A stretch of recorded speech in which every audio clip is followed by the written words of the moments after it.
All right. Now that one tank is emptied and the other is filled, let's get back to it.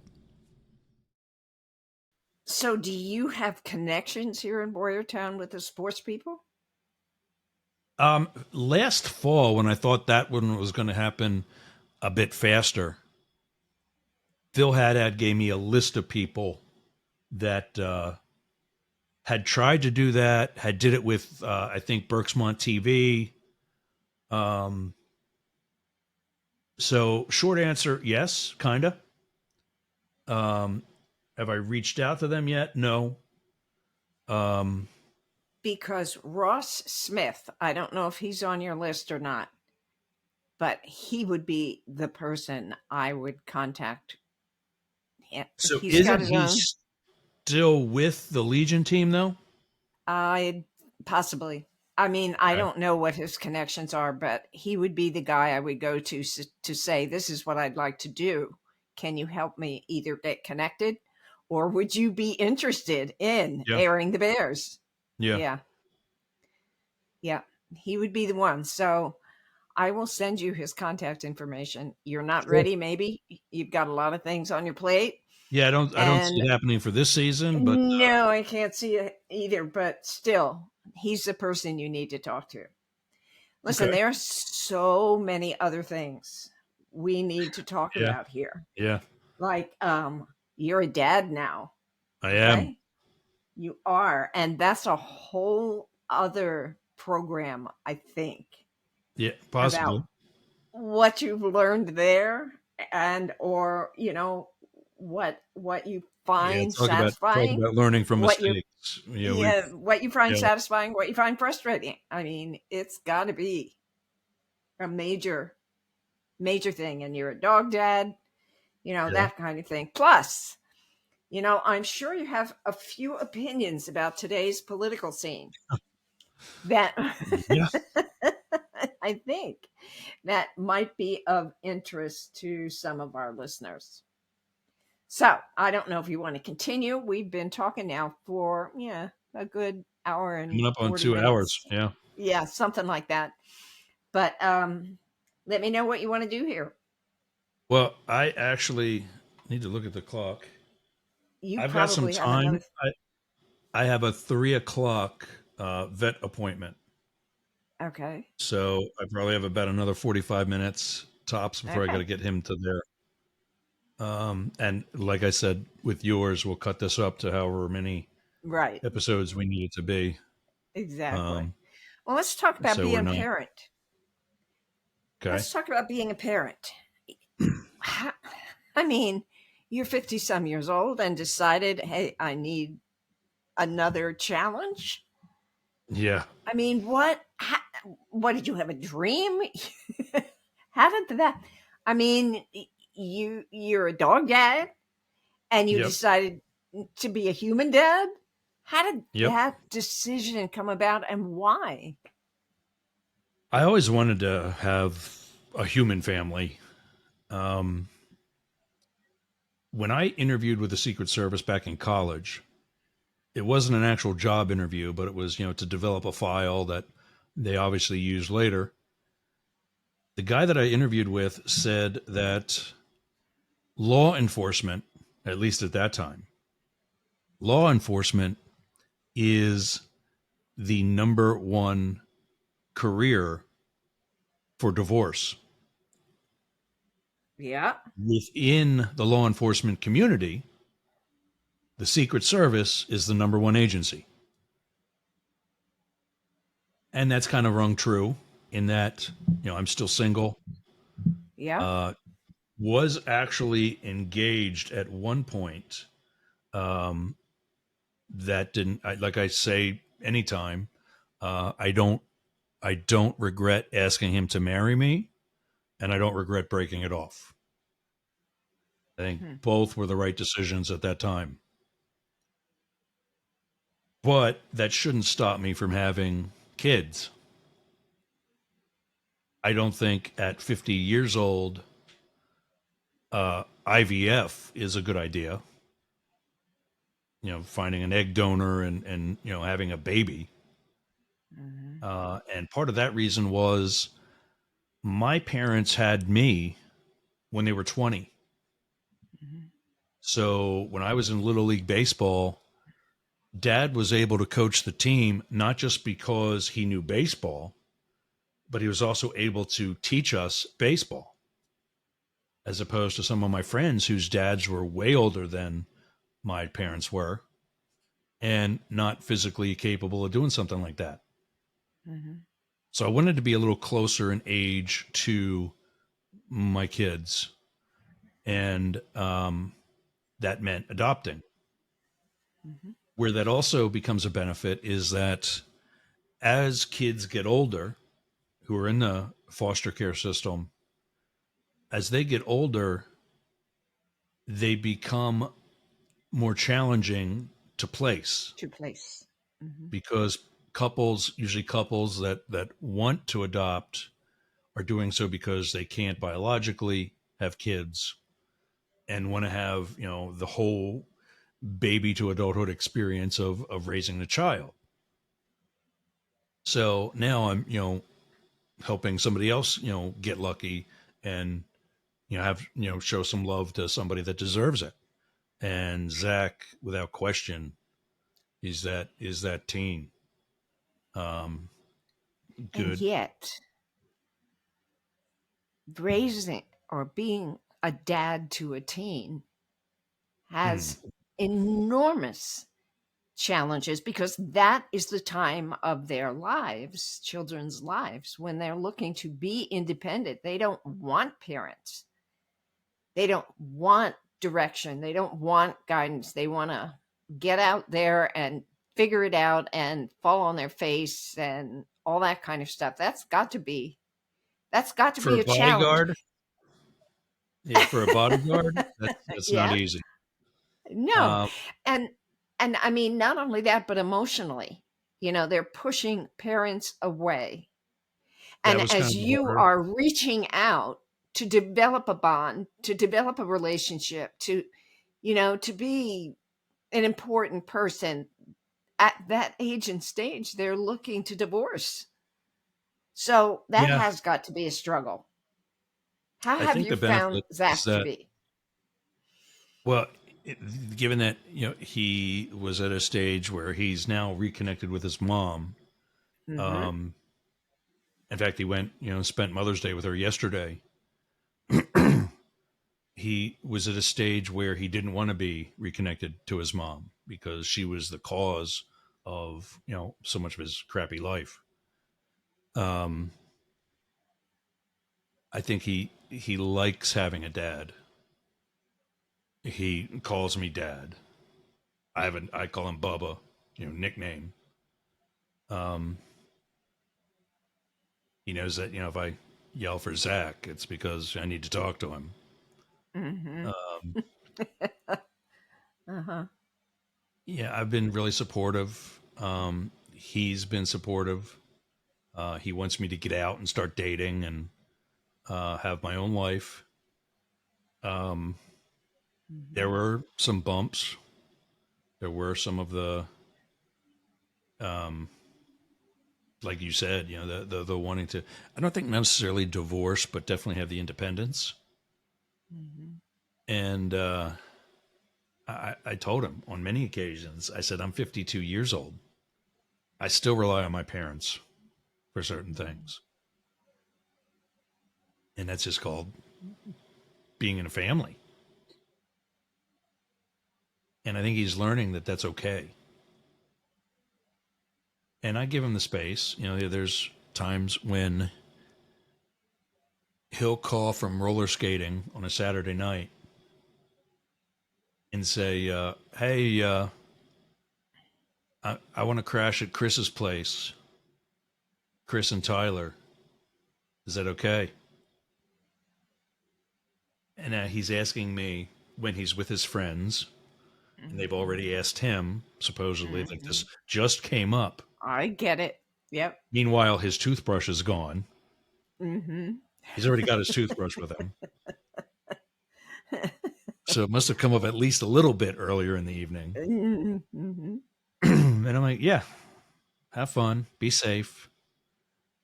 Yeah, I know that he actually doesn't drink much, if ever. Um, he likes to smoke weed, and I'm like, in fact, when he told me that when one of the first times we first met, and I said, if that's all you're doing, Mm-hmm. that we're ahead of the game. Mm-hmm. Because he says it's usually with other potential parents, it's been a deal breaker. Mm-hmm. Um, so I just said, look, I would rather you get me up in the middle of the night Mm-hmm. because I got to come get you than the police get me up in the middle of the night Mm-hmm. because they're scraping you off a tree. Mm-hmm. So, And how he has gets it. this been? How do you recognize the satisfaction that this has brought you? Yeah. Yeah. I mean, there's things In what where ways? his improvements in life changes. When he and I met, he was kind of chubby Okay. from eating, mac and cheese every night in a group Yeah. home Yeah. to getting exercise, Yeah. eating good food, healthy Yeah. food, at regimented times a day.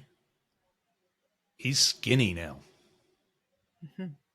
When his mom saw him the first time after basic change, she shook her head and was like, "Wow."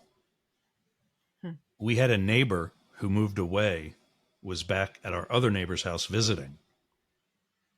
Zach walks in the back of their house to go talk to Don and Nan, our next door neighbors. Walks by this other former neighbor. The neighbor Mm-hmm. didn't recognize him. You recognize him. Yeah. Didn't know it was Zach. Yeah. So stuff like that. Seeing him, being interested in his health Mm-hmm. and something he really didn't have much of a care for or knowledge about when we met. See him interested in getting to college. Seeing the excited attitude he has when he's on the college campus, getting some of the boxes checked. Um, stuff that I know. My goal again also for a teenager was my connection to the law enforcement community or continued connection in the law enforcement community, in that I was getting him out of one system, the foster care system, Mm-hmm. and keeping him out of another, Yeah. the criminal justice Gotcha. system. Yep. I understand. And he said that a couple times. Did he? And I've reminded him of it a couple, some of the pissing matches we've had earlier on. You know, I was like every parent, I threw that back in his face. Mm-hmm. And, we know not to do that now. We are much better at talking things out. Mm-hmm. Um, that yeah, he's acting more and more like an adult. So you mentioned in a few sentences ago. You mentioned that family is still is still important, and you still rely on your family. Now, Hmm. throughout your career and throughout your own personal development, and your coming out as gay, talk to me a little bit about how that's been a challenge for your family and or you.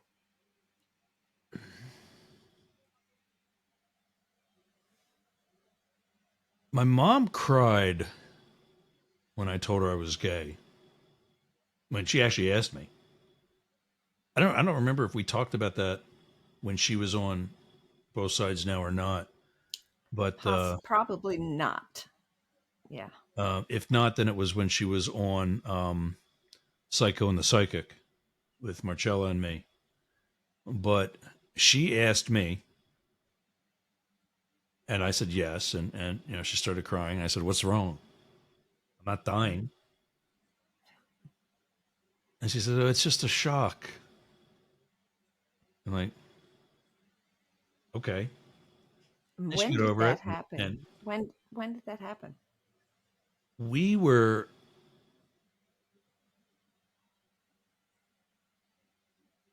I think I was already in the Secret Service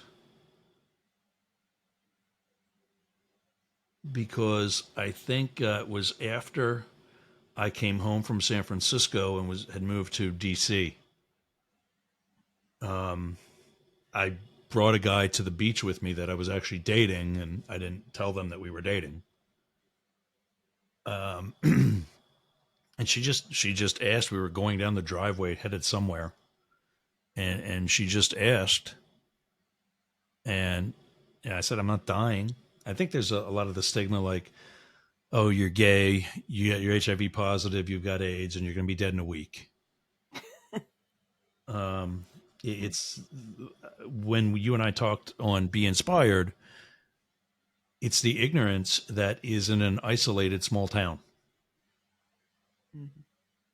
And, having gotten out and, being able to experience other cultures in our own country, it was able for me to, better acclimate to who I am.